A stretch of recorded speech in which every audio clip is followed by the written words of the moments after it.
Et c'est tellement bien dit, il faut rester vivant. Après la fête, tout simplement, nous sommes avec le docteur Yves Blanchard-Envaux, il est nutritionniste. Repas des fêtes de fin d'année, comment gérer les excès? Bonjour, docteur Envaux. Bonjour, bonjour. Vous allez bien? Bonjour, docteur. On imagine même ce que le docteur va dire déjà et tout, ce qu'il ne faut pas manger. Ah là là! Docteur, je ne veux pas trop les troupes fêtes, hein, parce que là, quand même, 2020 nous aura montré des vertes et des pas mûres. Donc, on se dit quand même, on peut passer sur des quartiers libres. Est-ce que quartier libre, c'est autorisé?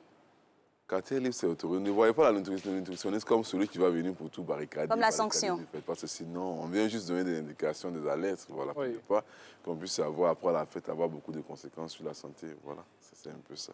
Tout à fait. Alors, c'est vrai qu'on parle de fêtes de fin d'année, on a envie de tout manger, on a envie de se mettre à l'aise, même les interdits et tout, pour une fois dans la vie. Alors, est-ce qu'il y a un préalable à tout ça? Alors par définition, au niveau de la nutrition, on tient compte de la santé et de l'état, de l'âge. On tient compte de plusieurs paramètres au niveau de l'alimentation. Avant de se lancer et à vivre à lui dans une fête, il faut tenir compte de son état de santé. Oui. Voilà, si ça va bien, on se lance. Mais dans tous les cas, il faudra faire attention à certains niveaux. Il faudra faire attention à ce que nous mangeons à ces temps-ci. Parce qu'on tient compte de plusieurs paramètres, notamment le sel, chez les personnes qui ont des cardiopathies ou bien ceux qui sont sous des traitements. Il faudra tenir compte aussi du gras. Donc, comme je dis, tenir compte de la santé, tenir compte du gras. Il faut tenir compte aussi de l'alcool. Et aujourd'hui, surtout des boissons énergisantes. Oui. Tenir compte de ces parce qu'aujourd'hui, la consommation devient très, très excessive. Donc, tenir compte de plusieurs facteurs de son âge, de son état, de ses activités, ou bien surtout de son état. De certaines pathologies, on peut être diabétique, voilà, on peut être avoir l'hypertension et tout. Effectivement, voilà. Surtout comme c'est aujourd'hui, c'est un jour fixe aujourd'hui et puis demain. Tenons surtout compte de notre état physiologique et puis aussi de nos maladies.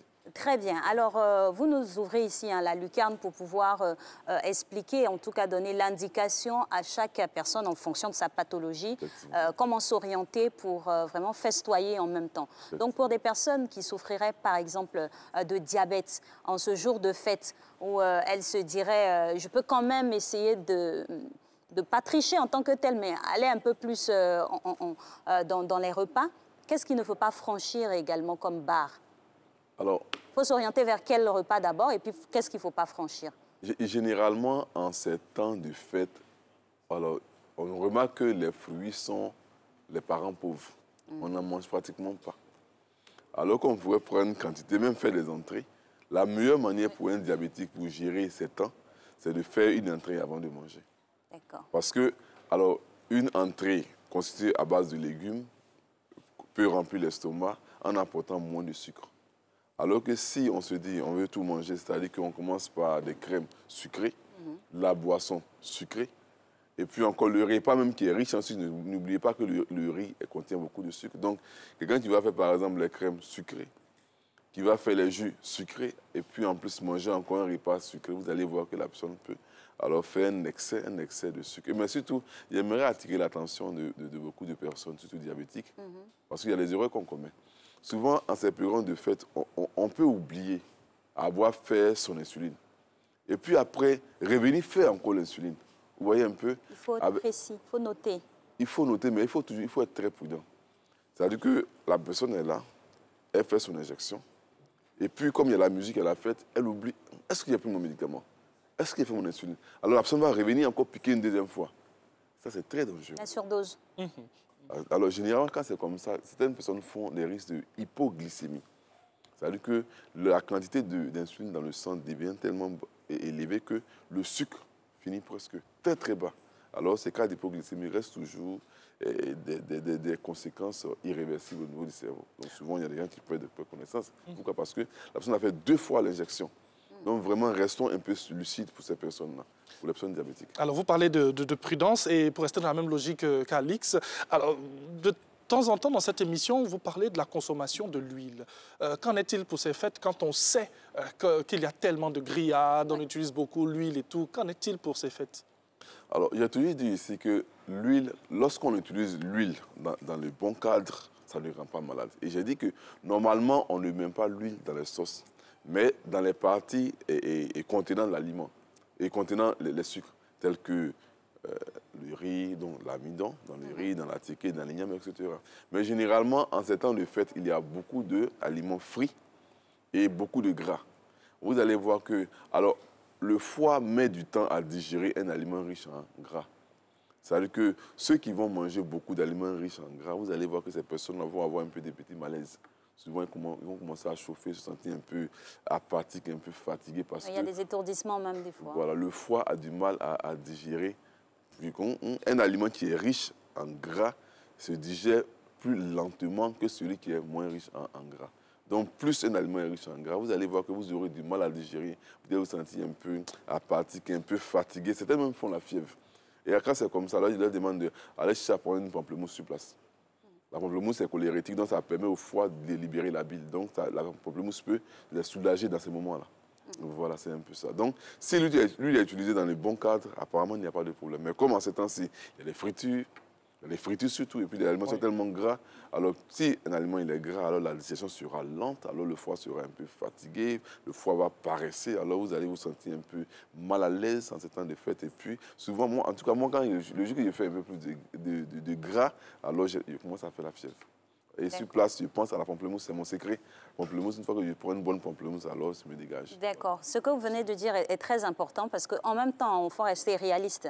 Nous sommes le 31, c'est le 31, le dernier jour. Après la souffrance des 12 mois écoulés de 2020, c'est clair qu'il y aura des crépitements de grillades dans les cuisines.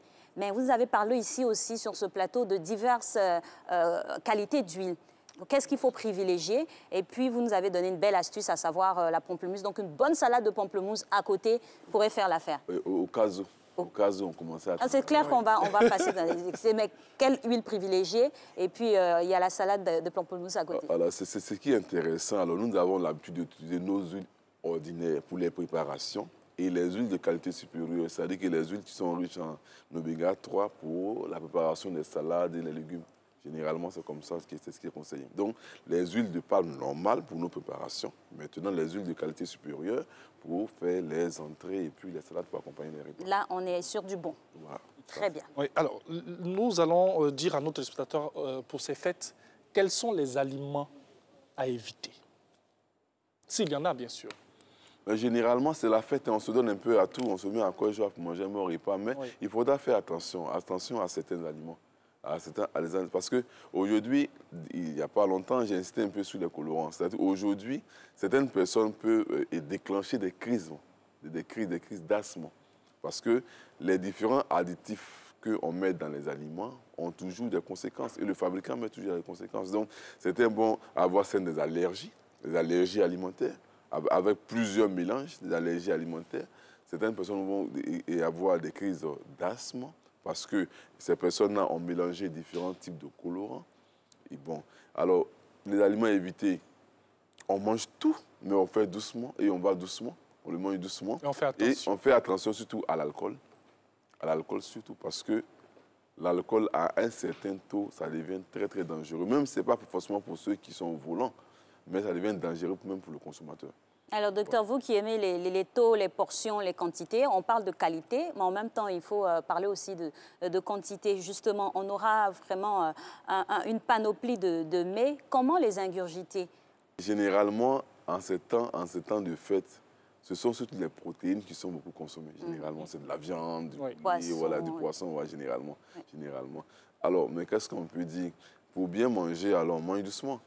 On mange doucement, alors il faut apporter les protéines comme il faut, mais j'insiste souvent aussi sur les fruits aussi, parce que les fruits sont un peu acides, ça permet de bien digérer pour entamer le prochain repas. Vous voyez un peu, n'allons pas manger des repas, on mange, on a du mal à digérer, puis on accumule. Prenons le temps de digérer. Justement, le temps, là, c'est à quel moment? Par exemple, quelle est l'heure indiquée idoine pour pouvoir commencer le repas? Parce que ça va prendre toute la nuit. Aujourd'hui, disons-nous la vérité. C'est clair que c'est de ce soir jusqu'à demain. Jusqu'à demain encore, après-midi, quand on se réveille, on mange. Disons encore. Même jusqu'à dimanche. Voilà. En plus, on a un long pont, il y a un long week-end. Comment espacer? Chacun a son programme. Il faut un planning de repas. C'est un match, c'est une compétition. Voilà, effectivement, un bon planning. Mais moi, il dirait que le matin de fête, déjà, commençons d'abord par un fruit. On prend le fruit, dans l'intention qu'on dit pour laver un peu, voilà. Le transit. Voilà, le transit, normalement. Pour un fruit, bien c'est une papaye, par exemple, on prend. Et puis le reste, maintenant, on peut commencer. Mais n'oubliez pas de boire de l'eau aussi.